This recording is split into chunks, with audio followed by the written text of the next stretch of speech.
अल्लाह के नाम से शुरू जो बड़ा मेहरबान नहायत रहम करने वाला है। देखती आंखों सुनते कानों को मोहम्मद इरफान की तरफ से सलाम कबूल हो। दोस्तों आज मैं जो आपके लिए रेसिपी लाया हूँ ये बहुत ही ज़बरदस्त और आसान रेसिपी है। दोस्तों मुगलई चिकन की पहले भी मैंने आपको रेसिपी दे दी है, लेकिन ये जो आज मैं आपको बता रहा हूँ ये बहुत ज़बरदस्त है। मैं आपको मुनफरिद तरीके से बताऊँगा और मुख्तलिफ तरीके से बताऊँगा। आपने इसको ज़रूर बनाना है, इंशाल्लाह आपको मज़ा आएगा बनाने में भी और खाने में भी। बनाना बिल्कुल आसान है। तो दोस्तों वीडियो शुरू करने से पहले जिन्होंने मेरा यूट्यूब चैनल सब्सक्राइब नहीं किया वो जल्दी जल्दी मेरा चैनल सब्सक्राइब करें, लाइक करें, वॉच करें और इसे अपने दोस्तों से ज़रूर शेयर करें। तो दोस्तों मुगलई चिकन हांडी बनाने के लिए सबसे पहले मैं ले रहा हूँ, मेरे पास 1.5 kg चिकन है। उसके बाद दोस्तों मैं ये प्याज को मैंने फ्राई कर लिया है।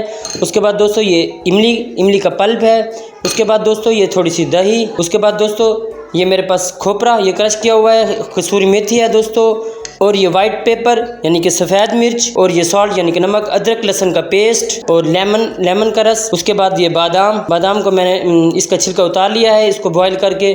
उसके बाद दोस्तों ये काजू है। उसके बाद ये ग्राइंड किया हुआ मेरे पास हरी मिर्च है। एक जूसर जग ले लेंगे, उसके अंदर हम ये फ्राई ऑनियन इसके अंदर डाल देंगे। अदरक लहसुन का पेस्ट भी इसी के अंदर डाल देंगे। उसके बाद दोस्तों क्रश खोपरा ये भी इसी के अंदर डाल देंगे। कसूरी मेथी ये भी इसी के अंदर डाल देंगे। बादाम, उसके बाद दोस्तों ये काजू ये इसके अंदर डाल देंगे।